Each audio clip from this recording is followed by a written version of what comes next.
Hello, everybody. I am back in my basement, my loud, dark, dank, damp basement.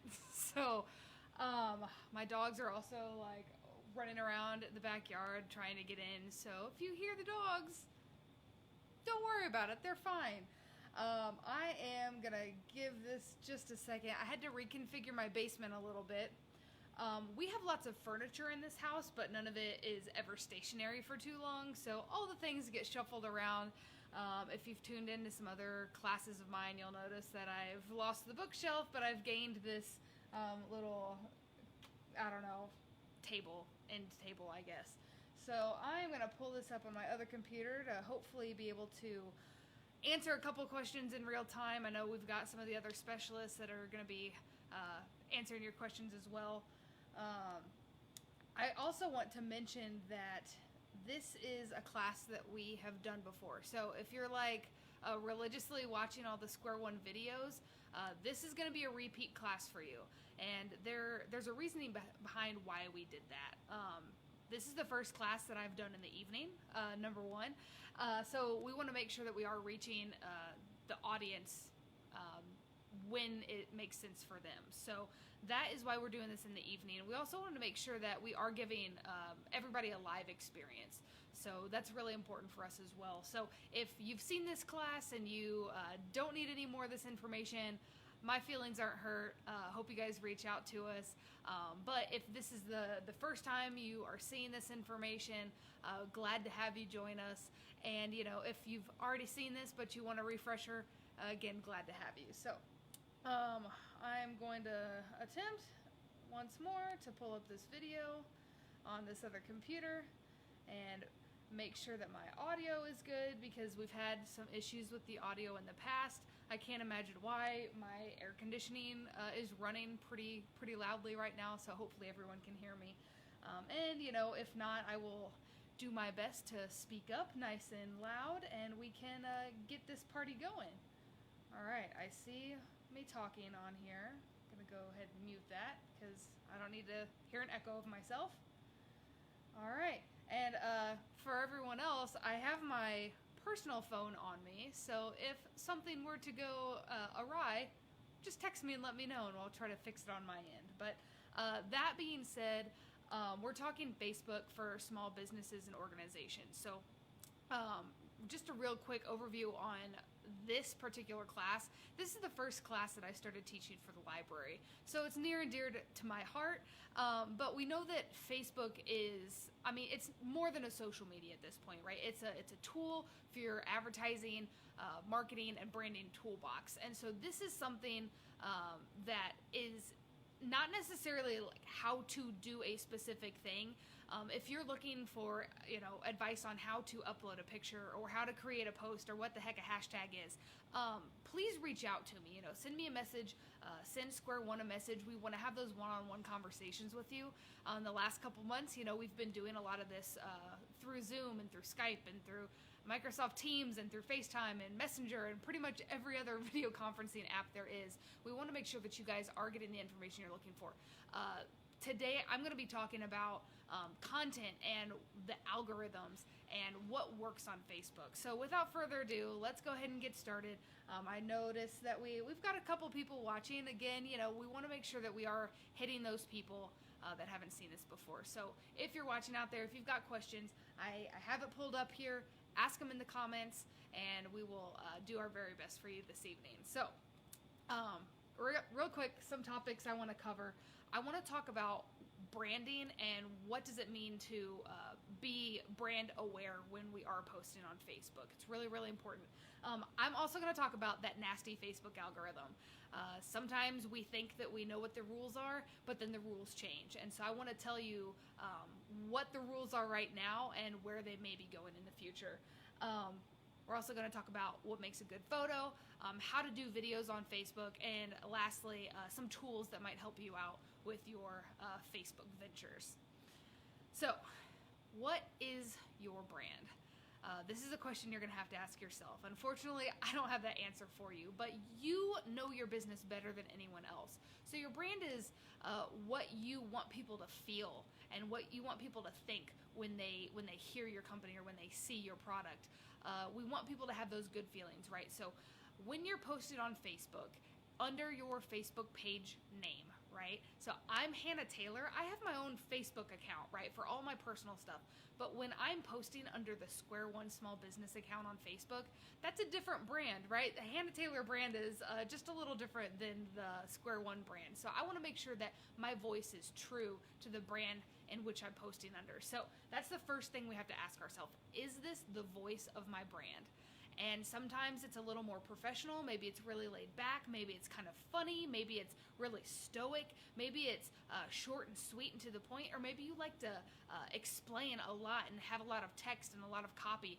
That's completely up to you. But of course, we're gonna have something pop ups here. Let me just get out of that. Nice and easy. Wouldn't be an awesome Hannah class without something popping up on my computer. But again, we want to make sure that every time we're posting, we're asking ourselves this question: is this truly the voice of my business? It's up to you and it's up to your customer. That's what we have to ask ourselves. What is our customer looking for, and what can we do to provide them those answers and those solutions to their problems? And maybe before you ask yourself, is this the voice of my business? You have to ask yourself, do I know the voice of my business? And if you don't, that's okay. That's what the library's here for. It's what your friends and family are there for. It's what Casey SourceLink and SCORE and all of these other awesome business organizations in Kansas City, that's what we're there for. So I want to make sure that you have your paper and your pencil and you can write down, like, what is the voice of my business and what do I want the voice of my business to be? So a great way to do this is research, right? Like, research your competition on Facebook and scroll through their posts and see what posts are doing well, see what posts are doing less than well, and make notes on that and see what kind of voice they have and if that voice might match something that you want to try out as well. And then ask yourself, are my customers on this platform? Now, the easy answer to this is yes. There's a ton of people on Facebook. But if your customers are like 20 or younger, they might not actually be on Facebook. And if they are on Facebook, they're not spending a bunch of time on Facebook. So this is a great question to ask yourself because Facebook can be a little time consuming. And if you're spending a bunch of time and energy and effort and money and resources on Facebook, but your customers aren't there, then that's a waste, right? So we don't want that to happen. We want to make sure that you're getting the most out of it. So if you think your customers are on Instagram or they're on Twitter or they're on LinkedIn, wherever they might be, that's the social media account that you need to put your focus on. That being said, there's a bunch of people on Facebook, so rest assured that this is still going to be good information, whether you are going to move forward with Facebook or if you're going to go off into some of the other social medias. And really, really important here, every single time you post, you're going to ask yourself these questions, right? But most importantly, ask yourself, am I being true to my mission? You have to have your goals in mind and your values in mind every single time you are posting, right? So that goes back to your mission statement, your value statement. And if you don't have those, that's fine, as long as you can internalize that, right? You need to have a goal in mind every single time you're posting, whether it be just simply text or a video or a photo, a live video, anything that you're gonna post, you need to have a mission in mind. If you're posting just to post with no real end goal in mind, then again, you're kind of wasting your time. And we'll talk a little bit more about that when it comes to your customers and that algorithm. This is my favorite thing to tell people, and everyone's least favorite thing to hear, right, is that Facebook's not actually about you, it's about your customer. And I'm sorry about that, but it's the truth, and you have to hear it from someone, and you might as well hear it from me because I'm going to be really friendly about it.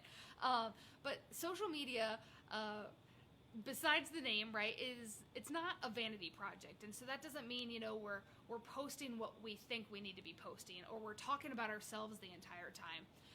I tell people, use Facebook like you would a face-to-face conversation with someone, right? If you're having a face-to-face conversation with me and I keep talking about myself and I never ask you any questions and I don't really care about whether you think I'm interesting or not, and I don't really care if you're looking at me in the eye or if you continue to walk off and I just continue to talk about me all the time, I'm being a bad person, right? That's a bad friend. It's a bad, business. So we need to make sure that we are giving on social media as much as we are pushing out there. So another thing we want to talk about is content, right? There's a lot of pictures that can be taken. There's a lot of videos that can be posted. There's so much content that we could create, but we need to keep the focus on content that our customer wants. I don't know, Hannah, what kind of content does my customer want? I don't know the answer to that. Only your customer knows the answer to that. If you are a scientific mind, like many of people that work at the library, something that you might consider doing is keeping track of what kind of posts do well. Luckily, Facebook keeps track of all that for you under your Insights tab on your Facebook page. So be sure to pay attention to that. Make sure that you're seeing, your customers, what they're engaging on and what they're not engaging on. If you're thinking about like evergreen content, right? Like maybe on Mondays you do like a motivational post, right? If those are just kind of easy content for you to push out because you need to be posting consistently, but you're not getting a lot of likes or comments or shares on it, then it's not exactly content that your customers are looking for. If they were looking for it, they'd be engaging with it, but they're not, right? So we need to make sure that we are paying attention to the content that's getting the engagement and continue to do that. We always have to have our customer in mind when we're creating content, when we're posting content, and when we're managing our Facebook page. And a good way to do that is through the 80-20 rule. I have actually leaned a little more liberal on this, and maybe it's more like a 90-10 rule in my book, but we'll keep it nice and sweet with 80-20. 80% of the time, you need to be posting about your community. You need to be building your community up. You need to be asking questions. You need to be engaging. You need to be entertaining. You need to be informing and educating. You need to be doing all of these things for your customer. So if I am a restaurant, I don't need to be posting pictures of my food every single day, and here's the special for today, and make sure to come on in. That's really pushy, right? That can be your 20%. 20% of the time, you could directly promote your business, but use all this other time, all this other content that you could be pushing out to create a community, right? To make a space that people feel comfortable to be in, and they're getting something out of it. It's great to be able to take beautiful like food photography and push that out there. I love a good picture of some food. But unless you're putting something behind that, unless there's some feeling or some passion behind that, people are likely to just scroll right past it. And if they don't scroll past it, maybe they like it, maybe they comment on it because it's a really great picture. If you continue to post the same thing over and over and over again, and you continue to get pushier and pushier, people are going to unfollow you. And that's the last thing we want on social media, especially when it comes to our small business. So, the algorithm. I promised I'd talk about it, and I'm going to try to keep it short and sweet because it can be a huge, scary thing to talk about the algorithm. And it's scary because it changes all the time. Likes, comments, and shares are what we're after. Now, I've got my little icons here. This little guy's a click. Click is great. We want people to click on our content. We want people to click on our photos. We want people to click on our videos. In fact, I hope that when people see this video on their newsfeed, that they're not only liking it or commenting on it or sharing it. I want all of those things, but I do want them to click on it too, because then they're able to hear me, right? They're brought into the conversation. And so clicks are really important as well. They're the easiest thing to get because we can click on the content itself. We can click on the see more button when we've typed a lot and there's extra content that's hidden. But clicks are really important for us to maintain. But the three things we're really after, right, are likes, comments, and shares. Sounds easy enough, right? Like, we want people to like our content. That's a great, qualifier for if our content is something that our customers are looking for or something our customers want. Comments are even better, right? Because comments are dialogue and they're conversation, and that is what Facebook is after. So a few years ago, Facebook drastically overhauled their algorithms, and they came up with this new, really convoluted, long, hard to understand rule when it comes to business pages specifically. And what that broke down to is the Facebook pages that are going to get seen by customers or by those people that are just on Facebook are determined by meaningful interactions. And they didn't really go too far in depth there because they just want to make things confusing for us sometimes. But what meaningful interactions breaks down to are these four things, right? Clicks, likes, comments, and shares. This is what we're after. A meaningful interaction is triggering dialogue, right? Think about that. Always keep dialogue and conversation at the forefront of your mind, right? It's called social media. We are meant to be social with other people, and part of that is having those conversations with people. A like and a click is great for numbers and for stats, but it's not great for conversation, right? Because we can go through and we can like every single post on our newsfeed, but that doesn't mean we're having a conversation about it, right?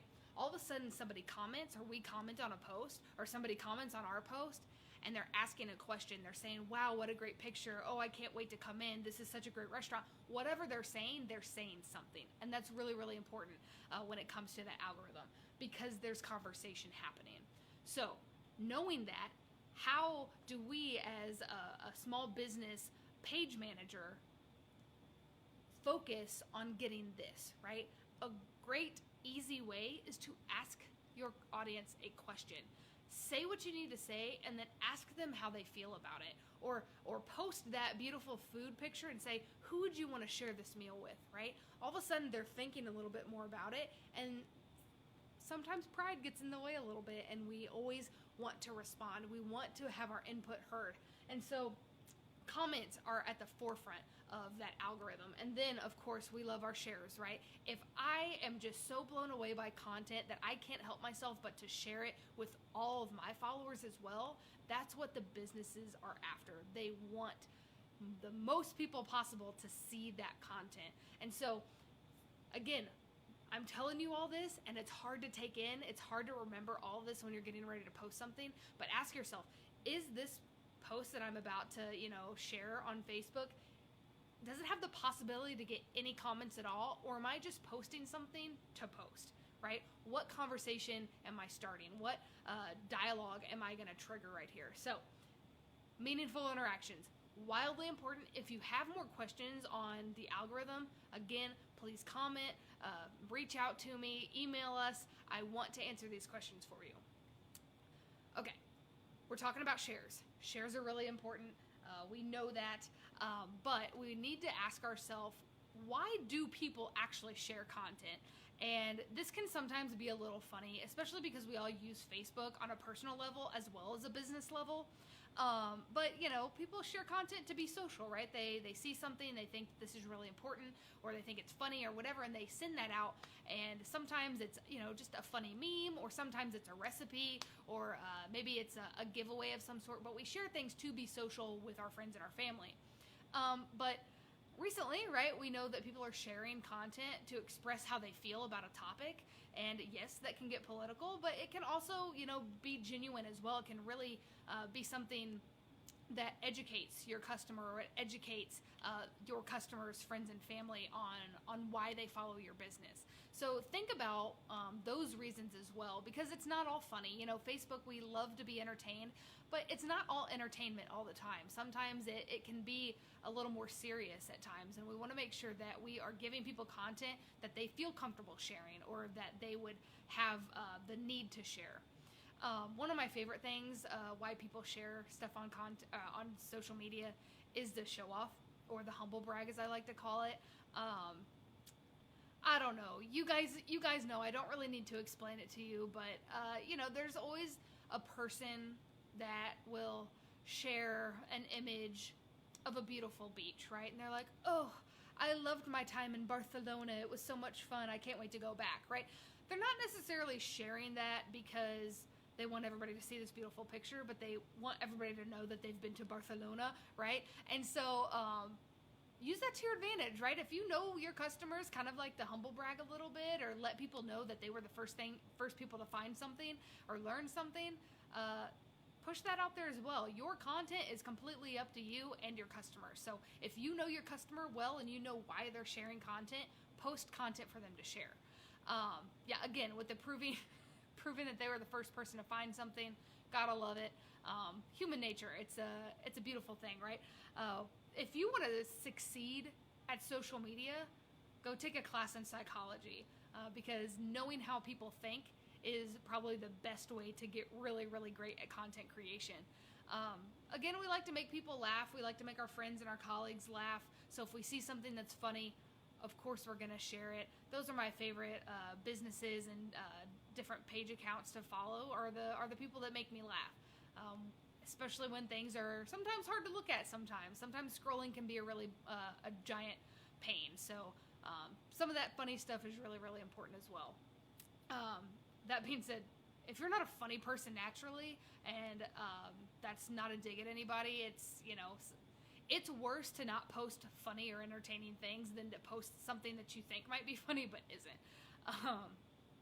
I won't go off topic on that too much, but we all know people that think they're funny but aren't. But don't force a brand, right? Like, don't force this like funny entertainment, sarcasm brand if it's not your true brand. Like, we have to be true to ourselves when it comes to our business posting, or else we're just trying to do something that doesn't match up with our personality and with our brand. And when we're being disingenuous like that, people know and they won't follow you anymore.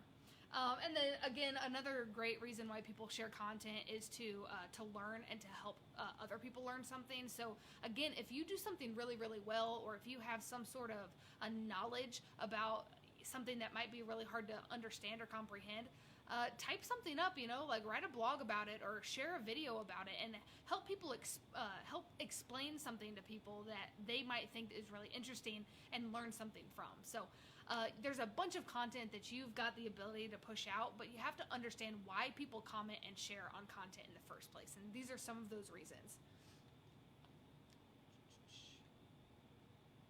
All right. Photos. I like talking about photos because we all share images on Facebook, and some of them are good, some of them are not so good. But I'm gonna show you a few of these and talk about like what makes a great picture, right? We know that Facebook is really, really visual when it comes to your newsfeed.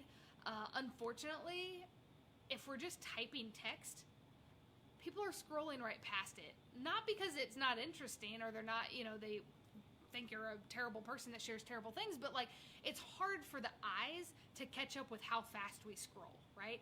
And it takes a really great image for people to stop. And so I want you to think about this, and if you are someone who maybe doesn't post a lot of pictures or doesn't post a lot of videos, acknowledge that about yourself, and vow to do a little better. So if you're somebody who has struggles with posting those photos, I challenge you this coming week, take one picture and post it. And I want you to see how much more engagement you get on that post because more people have seen it. That being said, what makes a good photo? Can't just take your phone and point at something and hope for the best. It doesn't always work like that. I'm gonna make sure I'm not like frozen. Am I frozen? I hope not. I'm frozen on my computer, but I'm gonna continue talking until I get a message that I'm not. Anyway, so what makes a good photo? The first thing we need to talk about is angle. Now, ask any girl under the age of 25 and they can tell you what a good angle is when it comes to taking a selfie, right? There's a reason that I'm sitting down here, but my camera is a little higher and it's angled down, right? And it's called chins, right? I want you guys to only see like one or two of my chins, but all of a sudden if I take a picture way down here, you're seeing a few more chins. Selfies aside, angles are really important when it comes to taking any kind of photo, right? We need to make sure that it's a good angle. It doesn't like confuse the customer. That might be a little confusing, but I'll show you some examples here in a second when it comes to angle. And play around with angle sometimes too. Maybe you are used to taking a picture like straight on, but try taking an angle from the ground or from a little higher or a bird's eye view of something. If you have a product that looks interesting from lots of different angles, take lots of different pictures. We all carry these professional photography cameras in our pockets all the time. And so what we can do with this is take a million pictures. It's not like we're going to develop all these pictures at the local Walmart, right? We're able to look immediately and see what pictures worked for us. So take a lot of pictures. There's no reason you shouldn't take a few extra seconds to just try a few different angles. We also need to talk about color, right? We want to make sure that we are using a good use of color in our images, especially if we're talking about products. So something that you've probably noticed, or maybe you haven't noticed until I'm about to tell you, but think about a friend or a business that sells like bath bombs or different types of soap or bath salts, those types of, like spa products, right? A lot of times those are like an off-white color, maybe a cream color, maybe it's stark white, but there's not usually a bunch of color associated with like a bath bomb, right? Or if it's like a really muted color sometimes. So what do people do when they're taking product pictures of something that's kind of bland to look at? They play with color, right? They sprinkle like some flowers in the background, or they put it on a really awesome backdrop, and they play around with it a little bit. So I'm not saying you need to go out and spend a bunch of time and money and resources on taking really beautiful, like professional photography pictures, but play around with color. If you're gonna take a selfie and you're wearing a white shirt on a white background, play around with it a little bit. Go stand out in the grass, go stand out outside, and you can see the blue sky and the green grass, and it's really beautiful. Play around with color, especially in the food business. I'll talk about it in a second. And again, with contrast. Thanks, Antonio, for letting me know that you can see and hear me. When you're in your basement all by yourself and you have nobody like telling you, it can get a little complicated. But I've got PTSD from previous classes, so I appreciate it. Contrast, right? So when we're taking photos, we want to make sure that there is a little bit of contrast there. Again, we've got our awesome phones, so we can play around with those editing tools on our phone, whether you have apps. Your camera app will do it automatically. You can play around with some of the stuff in that picture, but give it some depth, give it some character when you're taking those photos. We're gonna be in for a ride here, you guys. So this is a nice, easy example right off the bat. We've got basically the same picture, and no, I didn't just turn this one on its side. It was taken like this. But like farmer's market finds, you got some sweet potatoes, some peppers, some berries, some flowers. It's all very nice and beautiful, right? Great use of color. But I talked about angle, right? Like, I think we can all agree that the better picture is the one on the right. Why? Because we don't feel like we have to turn our head to look at it, right? There's something about this angle that seems a little off. And maybe it's unbalanced. Maybe the depth. You can't understand the depth perception a little bit. But we see that there's kind of a natural progression through this image, and it just looks better. So I say this not because I expect everybody to be professional photographers, but this is why we take lots of pictures in lots of different angles. Because I promise, if you saw these two pictures on your camera app, you would know which one you wanted to post. And if you posted this one, you would get better engagement, because people might scroll past this because they maybe think you posted a sideways picture, or their brain doesn't understand it, so they scroll right past it. So we can see there's a great use of color. We've played around with the angle a little bit, and the contrast, the depth is a little better on this image on the right. Listen, guys, I love a good food picture, and there is absolutely nothing wrong with this beautiful, gorgeous picture of this hot dog. Now, I think I'm actually getting a little hungry. It's about dinner time in the Taylor household, and I haven't eaten yet, so if you hear another loud noise, could be my stomach. But it's a great picture. We see like there's pretty decent lighting here. But again, I think we can all agree that this picture on the right is definitely going to get more likes, more comments, and more shares. Why? Guys, it's called Facebook for a reason. We like to see people's faces. And this is something that a lot of people are really uncomfortable with. We don't love taking our own pictures. We don't love, putting ourselves in front of a camera. And I'm here to tell you that you need to get over it. Sorry, but we know why, right? Because if we posted both of these pictures on different days and we calculated the engagement, I promise you this one would get all of the attention because it has a face in it. So it's another thing we need to talk about when we're talking about photography. We have to put a face in the pictures. Not all the time, right? Again, you're talking about like maybe beautiful food photography. We don't always have to put a face in the pictures, but it's going to help make that human connection through that image. Human connections are what we're there for. It goes back to meaningful interactions and that dialogue and that conversation and building a community. So don't be scared. put your face in a picture or two. I promise it will be okay. So again, you know, we've got decent contrast here. Great lighting as well, right? We can see his face. We can see this beautiful hot dog. It's one of the better pictures of a hot dog that I've ever seen. Taking a picture of a hot dog is not the easiest thing in the world anyway. So kudos to both of these pictures, but I gotta love the one on the right. A lot of food here, guys. Sorry about it. So we're gonna play with angle again, right? We can see these two images. I like them both, honestly. There's nothing wrong with either of these. This isn't like a, you know, one or the other type of situation, but we can see the whole plate here, right? We've played around with the angle a little bit. This is a bird's eye view of this plate.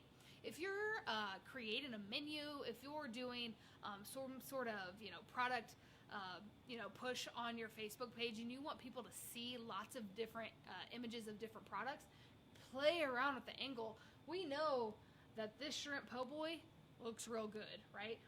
Maybe we can see the texture of that shrimp a little bit. We can see, you know, that beautiful glisten of the fries. I would say that maybe the lighting's actually a little better on this one. This has sort of a blue tint, and I'll give you guys some human psychology tips here. When we're talking food, you want to stay away from the blue tint. Blue tint makes people feel calm and relaxed, but we want people to feel excited and energetic when they see food, right? Because we need to get them in the car or get them on their phone to order delivery, right? So the blue tint is actually not working for this particular picture, but we see that the lighting in this one keeps it a little more warm, and that's what we're after when we're talking food. Unless we're talking ice cream, then cool's okay, right? But play around with the lighting, play around with the angle. I would be interested to know which picture you guys like better. Hi, Burton. Thanks for always watching all my videos. Okay, I should have done a trigger warning on this one, but here we are. I'm showing it to you anyway. I don't need to tell you that the one on the right is clearly the best picture here. Why? Because the other one makes me personally not actually hungry anymore. I don't really know where to start with this one, except for the fact that look at the beauty of this image, right? We've got great lighting, great use of color. We've played around with the angle a little bit. It's a bright picture, right? It just looks good. This would be enough for someone to stop scrolling, to look at, to comment, to share, right? People might stop and look at this and wonder what the heck it is, right? They might comment like, I am literally never eating there because that looks so gross. I'm going to read this for you because I know it's really small on the screen. Chicken feta spinach sausage. You can smell the garlic through the casing. Hashtag housemade. Hashtag fresh sausage. I don't want to eat that. I don't want to eat it because it looks gross. It looks like intestines or something. And I'm not naive enough to think that it's not really hard to do this, right? I understand and I appreciate how difficult it is to case sausage. And I bet it smells really good to the person making it, who makes it all the time. But this is where it's really important for you to have your customer in mind when you're posting photos, right? Because even though you know that this image is an image of hard work and dedication in the kitchen, your customer doesn't care, right? How can we make the picture better? I've got a couple options. One, cook the sausage. Really easy, would definitely help with the color on this, right? Let's also talk about the angle. This is way too close of an angle for me in this picture. Now, we could have not cooked the sausage, but had that sausage in a pan or on a plate with a person in that image, and all of a sudden, the target on that image is no longer the sausage, but it's the person, right? And maybe that will help the process a little bit. Sorry, guys. If you're eating, I apologize. If you're about to eat, I apologize. But these are things that are really important. So this exercise was not just to like make you laugh or, you know, think, oh my gosh, I would never post anything that bad. But I really, truly want you to take lots of pictures on your phone and ask your friends, ask your family, ask your coworkers what they think is the best picture. Because, again, it's not about you. It's not about what you think or what you think is going to be the best, or what picture you know is going to get the best engagement. It all depends on your customer. So I could definitely go through and ask, guys, which picture would you rather see on our timeline? Now, my assumptions say that it's going to be this one. But sometimes that's an assumption that I need to test. Assuming things, we all know about it, right? Perfect. So, when we're posting on Facebook, we've got the option, right, to type something. That text is called copy. And so here are some tips for writing good copy. The first thing I want to talk about is experimentation with post length. So I talked about your brand, right? Are you going to post like something short and sweet? Or are you going to post something that's really, really long? You've got options. So what I want you to do is next time you post, maybe keep it a little shorter than you normally would. And then the next time you post something a little longer and see what performs better. See if people engage better with more copy or if they engage better with less copy. That is experimentation that only you can do for your customer, because your customer is unique to your business. I can tell you that people that follow the Square One page, they like it short and sweet. They don't want to read paragraphs on, the happenings at Mid-Continent Public Library. They want to keep it short and sweet. So we know that about our customer. That's why this class is going to be summed up in an hour, because more than an hour of me talking is death to everybody, right? So we want to make sure that we're doing the best for our customers when it comes to copy and when it comes to post length. So experiment with that. Again, I talked about asking a question. Asking a question is really easy, you guys. We just ask any question, anything whatsoever. It can be related to the business. It can be more motivational, right? Like, what inspires you? What motivates you? What song makes you feel unstoppable? These are things that get that engagement up. You're going to see comments on this kind of content because people like engaging with brands. They like being heard. And so ask your customers questions and see what kind of responses you get. And don't just do this for the likes and the comments and the shares, but do this to, get customer feedback too. Ask them questions you really want to know the answer to, and then do something with that data. That's data collection that you can use later. Using a list, people love a good list, especially if you're like a blog writer, if you have a website that you post frequently to, use a list. We know that BuzzFeed kills with lists, you guys. They love posting these, top 10 reasons that Hannah is the coolest Facebook presenter in the entire world. You won't believe number 7, right? People love seeing that kind of content, and they love a good list because they know what to expect. Just today, I was looking up, the 10 best apps of 2020 for time management, right? And I know that I'm going to get 10 things that are really good, that are for me, and people love a good list. Back to psychology, right? We can also talk about adding a quote from the content. Now, this is not going to work necessarily if you're just posting a picture, but if you're posting a video or if you're posting like a blog post or some sort of article, pull a quote from that and use that as the copy. That gives your audience a taste of what they're about to witness. So if they're going to watch that video, they might decide to watch the video simply from that quote that you pulled. And that's kind of easy, right? We know what kind of content is already in that video or in that blog post, and we just pull that one good nugget out to give people a little taste. Tease them a little bit with that quote. And we gotta love emojis, right? We're all nodding our head. Yes, we love emojis, Hannah. I joke around a little bit with this, but again, when it comes to how our brains work, emojis, what they do on Facebook is they create more space between the lines of the text. And when there's more space between the lines of the text, our brains can read better. And when we can read better, we're more likely to engage with that content, right? And so sometimes emojis are not about actually expressing ourselves through these little like hieroglyphics, but it's about the psychology of being able to read easier. So experiment with some emojis. There's a lot of good ones out there. Video. All right, I've got about 20 minutes left, so just a time check. Got to keep myself on time here. So what makes a good video? We have to have good lighting. Now, listen, guys, I am in my basement, which is why the lighting is not excellent down here. It will potentially get better at some point once I get some lights down here, but That being said, when you guys are going to create videos for the purpose of putting them out on social media, make sure that people can see what they're looking at, right?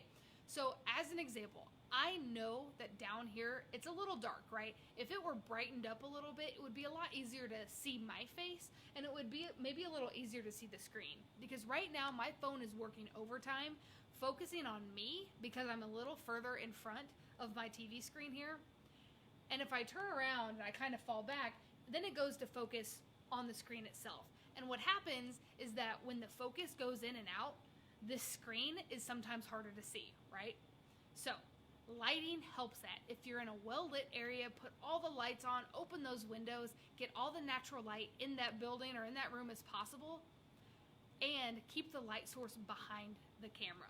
So if I had a lamp sitting right here on this table and I turned it on, wouldn't help me out too much, right? Because my camera is way over here. This is gonna really distort some of the lighting that you see in front of the camera. But if we keep the light source behind the camera, whether that be the sun or a window or a lamp or a light kit or a ring light, those are beautiful.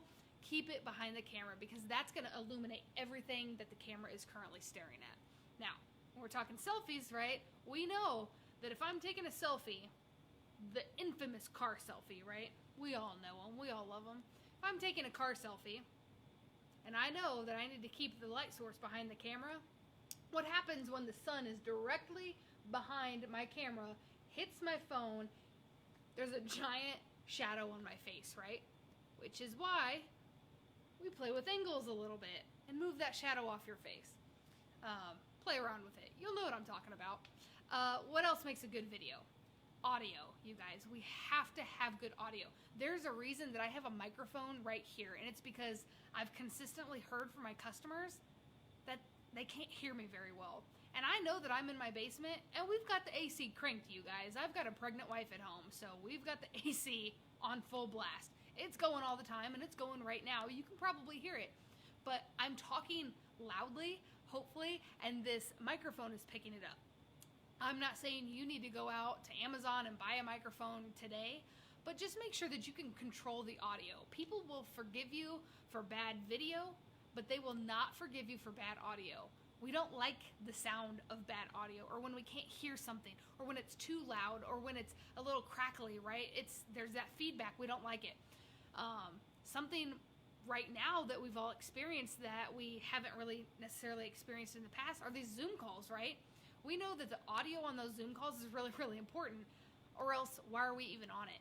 We get that feedback from other people, so we're muting our microphones to make sure that we're minimizing our noise. We need to do the same thing with our social videos as well. Minimize the noise, enunciate, and, if nothing else, throw some subtitles on it. I'll talk about that here in a little bit. And then video orientation. This is really important, you guys.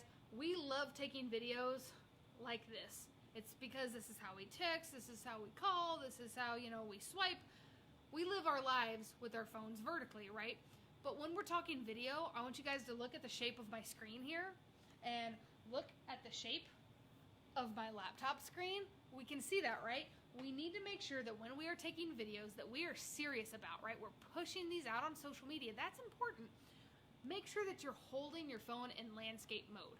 This is going to fill up the entire screen on someone's device so they can see more of what's happening. This is more important than you could ever realize. And I want you, if you watch the news, watch it in the evening, watch it in the morning, there's always someone who has taken cell phone footage of something that's happened, right? And when you're watching that on your TV, what happens? You get those black bars on the side of the screen, and you have one small, tiny image in the middle of that screen. And that's what the focus is on. If you turn your phone sideways, it's going to make a huge difference. It fills the screen and it gets better engagement. So why do we do videos? On social media, it's really, really important to do videos because it helps with this sense of trust and transparency, right? We want to make sure that our brand, and we're being true to it, once we know it and we have our personality and we can feel it in our heart and our soul, that we're portraying that in a real way. And the best way to do that is through video. I can't be someone I'm not when I'm on video. I'm going to stumble over my words. I'm going to be really human about it. But I can't fake it on video as much as I can fake a photo, right? So it helps with that trust. A great example, maybe not the best example, maybe kind of embarrassing for my mom. Hope she doesn't watch, but she watches a lot of QVC, that home shopping, and the reason she watches it so frequently is because she loves those personalities on there, right? She trusts those people because of the inflection in their voice and the eye contact that they give you on the screen, right? They feel like they're talking to you. And that's something that video does. When you're in front of the camera and you're talking to your customer and you're making eye contact with them and you're using these gestures and you're smiling, right? There's some form of trust that's happening there, even though you're in two separate places. Another great example on this is, we're in a lot of swap shops on Facebook, right? And I saw one realtor, and I give this example all the time, so forgive me if you've heard it before, but one realtor was trying to sell a house. So we're like 10 other realtors. Everybody's always trying to, be the person that sells the house. But this particular guy, instead of taking the pictures from the Zillow website or from Realtor.com, he took his phone to the house and he just walked around and did a live video showing people, oh, look at these beautiful granite countertops and look at this lovely open concept kitchen, whatever. And he went around and he talked, right? Now, it helped him sell the house, but most importantly, it helped other people trust him as a realtor or as a real estate agent, right? When they're going to sell their house or when they are looking to buy a house, all of a sudden they feel a little more comfortable with him because they saw him on camera and they can feel like they know him as a person. So it really helps with that trust and that transparency. It's harder to hide on camera. We can Photoshop images all day long, but there's nothing that I can do about my chins in this video right now except prop that camera way up on that tripod. So I talked about audio. Now here's the scary statistic, you guys. 85% of Facebook videos are watched with the sound off. And I just told you guys need to be doing video, right? Because it helps with those algorithms, but people are watching it with the sound off. There's not much we can do about it except these 4 things, right? So think about it. You're at the grocery store and you're watching a video in the checkout line, but you're not listening to that video, right? Because that's kind of rude to listen to audio full blast in public. People do it all the time, especially when we're at work, right? We keep our phones on silent nearly all the time, and it's going to take an amazing video to get us to actually listen to it. So here are some solutions for that. First one, easiest one ever, is to tell people to watch that video with the sound on. Just tell them. Just let them know, hey, I've got something really important to say, so make sure to listen to it with the sound on. And they will. They'll be like, oh, I was told what to do, so I'm going to do it. So it is actually a really great strategy when it comes to getting people to listen to it. A cool thing is that Facebook will let you know under that Insights tab who's watching it with the sound on and what percentage of your audience you got to watch it with the sound on. So experiment with some of these things and see what works best for you. Subtitles. You're probably like, Hannah, listen, subtitles sounds like a lot of editing work. I don't know if I've got that kind of time. I hear you. I put a lot of subtitles on a lot of videos and it's very frustrating. But what we can do, Facebook has rolled out this beta version of the subtitles. And when we upload a video, when we give it a title and we describe it, there's a section off to that right-hand side that says subtitles. If we click on that, it's something that we almost always bypass because it's easier to just upload the video. Click on that subtitles tab. It's going to let you select what language that video is currently in. Probably English, but I don't know. You might do an awesome, beautiful Spanish video on your business and you want those subtitles to be in Spanish. Whatever language the video is recorded in is the subtitles that it's going to self-generate for you. Now, these most often times need to be edited. Why? Because you know how sometimes your voicemail, will it tells you who called and it's that visual voicemail and you can see the paragraph of the message they left you? Sometimes not super accurate, right? And so depending on how clearly you spoke in that video and some of the words that you may have used that might not have gotten picked up by Facebook, you need to go through and you need to edit those. But Facebook allows you to do that. So that's another way that we can get people to see the content Subtitles are great too because we want to make sure that we're inclusive to everyone. Those of hard of hearing, it's so much easier for them to read that subtitle than guess what you're saying or try to read your mouth. So that's another option. It's a great option. I love it. I suggest it. It does take a little more time, but you're gonna get better engagement on that. Another option is to not have any sound at all. So what we can do with this is if we're showing like a panoramic of an event or a full house or you're picking vegetables out of your garden, whatever you're doing, you can just kind of sweep over something and not have any sound behind it at all and say everything you need to say in the copy of that video. It's an option, right? We can just put a beautiful video out there, let the visual speak for itself, and say everything we need to say in the text. And then this is the hardest one, but really awesome if it works for you, is to make it so attention grabbing in the first 3 seconds of that video that people cannot help themselves but to drop what they're doing, click on that video, and listen to it. Easier said than done.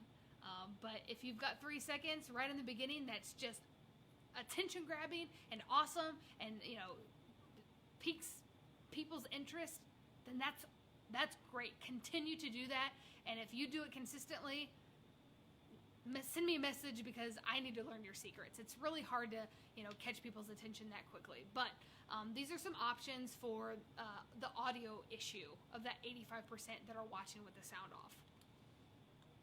Don't forget your call to action. So when we're talking videos, we are likely to say what we need to say and thank you so much for watching, and I'm rambling, so I hope that you guys watch more videos. See you later, right?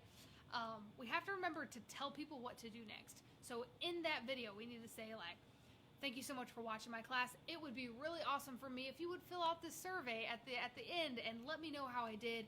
And as a matter of fact, I'm going to be teaching another class in 2 weeks, so make sure to sign up for that, right? Let people know what to do next. Or else you're just kind of creating a video to create a video, and you're not letting people know what action to take after that. So don't forget your call to action. It can be learn more, sign up, call now, it can be anything, but tell them what action to take. Try to be human. Should be easy, right? We're all humans. But this can get difficult for people who are uncomfortable in front of a camera, right? And that's a lot of us. I'm still uncomfortable in front of a camera. This is not, a joyous experience for me, but we're doing it anyway because it's for the greater good. And that's the mindset that I want you guys to have as well. You're doing videos not for you, but for your customer. And so when we do that, we need to make sure that we are being true to our personality. It's okay to kind of fumble over your words or for, a pop-up to come up in the middle of your presentation. Because things happen, right? That's what makes us human. It's what makes us lovable and likable and shareable, right? Those are the things that people can relate to. And so these are some things that we can do to make ourselves a little more human, right? And the first thing we can do is smile. Smiling does wonders on video. It is back to approachability and trust and transparency. If we're feeling uncomfortable in front of the camera and we forget to smile, we seem like we're upset, about something, and I'm like, hello everyone. Today I'm going to be talking about Facebook, and I'm not having a good time, and you can tell that because I'm not smiling, and I am very nervous, and so I'm not going to smile whatsoever, right? It doesn't work. It doesn't work that way. People don't want to watch that. So I hate telling people to smile. I say, do what your face wants to do most of the time, unless you're looking for likes and comments and shares and you're a business owner and you're putting yourself out there on Facebook. You need to smile. You need to be approachable. Another thing is eye contact, right? We need to make sure that we're making that eye contact, not with the side of the camera, but with the eye of the lens itself, because we want our audience to know that we are talking to them. I am talking to you guys. It's a little awkward, honestly, to talk to a tiny little circle on a phone. And yet, we can do it because it makes it a little more enjoyable for your audience to watch, right? Because they are talking to you. If I were to talk off to the side because I was a little nervous or I was talking to my laptop the entire time, it's you don't have that connection, right? It's easier to have that connection when I'm looking right into the camera. And another thing we all need to do all the time anyway, take a deep breath right before you click record, center yourself, know that anything that you do in that video, it's gonna be okay. There's nothing that you can do on camera that's so bad that you're not gonna be able to recover from it. Just take a deep breath, everything's gonna be okay, let go of some of that fear, and just talk to your audience. Talk to your customers like they're your friends, like you would face to face. So, when you need some inspiration when it comes to creating Facebook content, check out Canva. I love Canva. I love it so much that I'm going to be redoing my class on Canva. I want to, go over some awesome things that we can create. But if you've not heard of Canva, I highly suggest you watch my videos on Canva. I did one on, how to create those still images, and I did another one focused on video. So check those out. It's canva.com. It's free. It's amazing. You can create a bunch of stuff on there. It's like being a graphic designer without the degree. So check it out. Boomerang is an awesome app. You've probably heard of it, but it's the one that, you take, it's like a 1.5 second video of movement happening.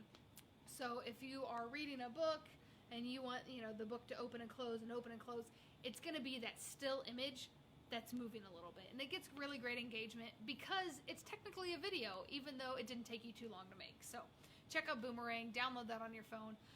If you want to make your own memes, Memematic is a great way to get started. They've got all the popular memes out there, but you can also, take your own images and put words on top of that. So if funny is the brand and the route that you want to go down, then definitely try to make your own memes. It's funny sometimes. We try to be funny at Square One, but sometimes we fall on our face. It's okay. We love ourselves anyway. Giphy, if you want to create your own GIFs, or if you want to use some popular ones out there, it's a great resource. Bitmoji, I use Bitmoji a lot. It's basically a cartoon version of yourself doing various things and in various situations. So that's a great way for you to upload content without trying too hard, right? You've got that your cartoon self. It's always fun. Pinterest. I use Pinterest a lot to cheat, right? Like, if you go on Pinterest and you type in content ideas for Mexican restaurant, you're going to get a list of ideas that you can post on social media for a week, for a month, for a year. There's so much content on Pinterest, and we all forget to use Pinterest as a research tool. So I highly suggest going on Pinterest, checking some stuff out there, doing some research, and seeing what works for you and your business. And again, when I'm talking about doing some research, I'm not talking just for you, but research your competition as well.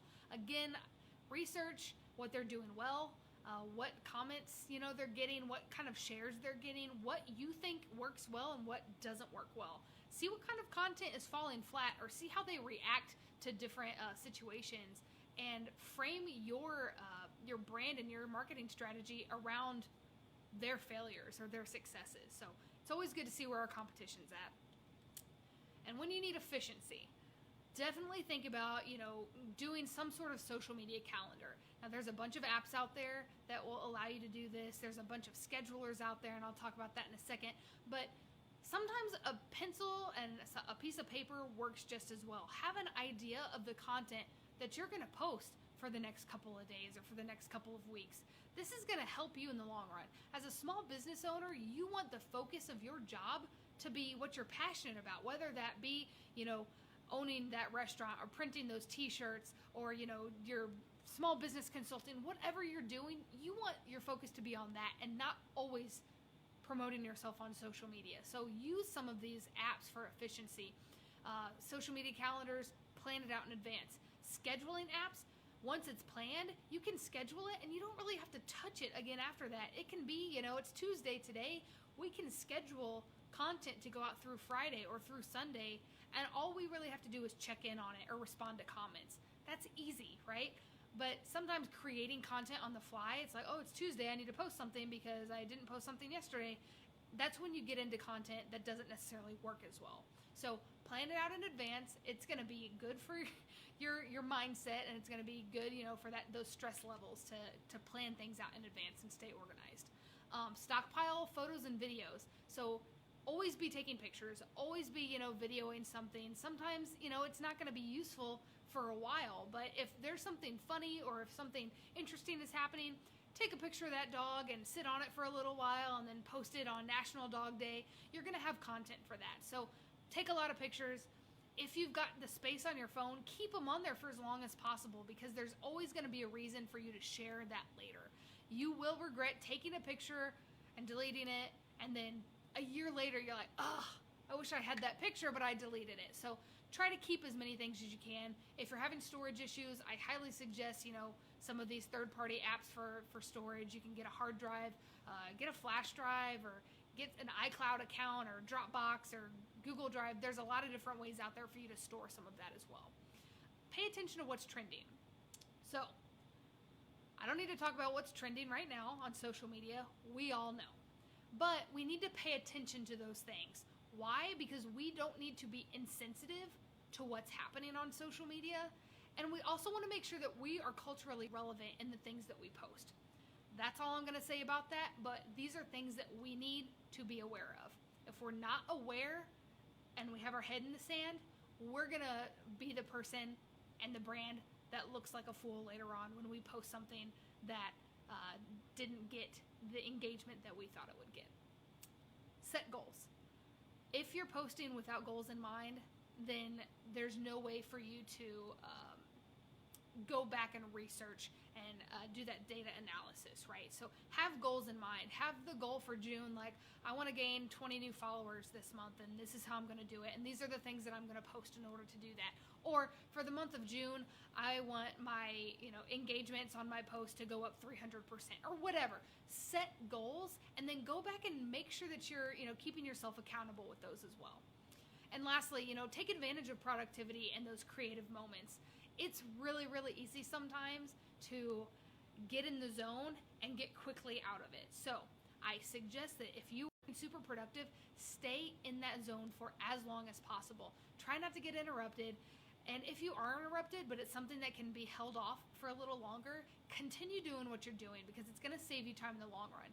It takes longer to get back into the swing of things than it does to go off and do something and come back to it. It's really, really difficult. So take advantage of those times and stay creative as long as possible. That being said, I'm like almost right on the dot. I went 2 minutes over, but I'm not mad about it. So if you guys have any questions for me, my other laptop died, so I'm going to try to pull them up on my phone real quick. But I promise that if you've commented on this post, I will respond to it. I usually get to those later anyway. And again, if you have any other questions, or if you want to have a one-on-one with me via Zoom or Skype or whatever, shoot me an email. My email is htayler@mymcpl.org, or check us out on our website, mymcpl.org/square1. Thank you guys so much for watching this. I know that this is a lot different than the ones that happen in the middle of the day, so if you've got something out of this, please let me know. There is a link to our survey in the description of this video. I really like those surveys. I like hearing feedback from you guys. Let me know what kind of classes you're looking for, and let people know, if they have a business and they need help with it, send them our way. This is why we're here. We are a free resource for any business that needs access to information, or they just need somebody to listen to their concerns. So thank you guys so much for watching. Please fill out that survey for me. Like I mentioned, I'm going to be doing a class in 2 weeks again, and I'm going to talk about Canva again, because I love Canva. There's been a lot of questions on it, so we're going to do some content creation through Canva. We'll try to keep it all on the free side this time. So join me in 2 weeks, and I will see you guys later. Again, thank you so much. Stay safe. Everybody stay healthy, and fight the good fight. I'll see you guys later.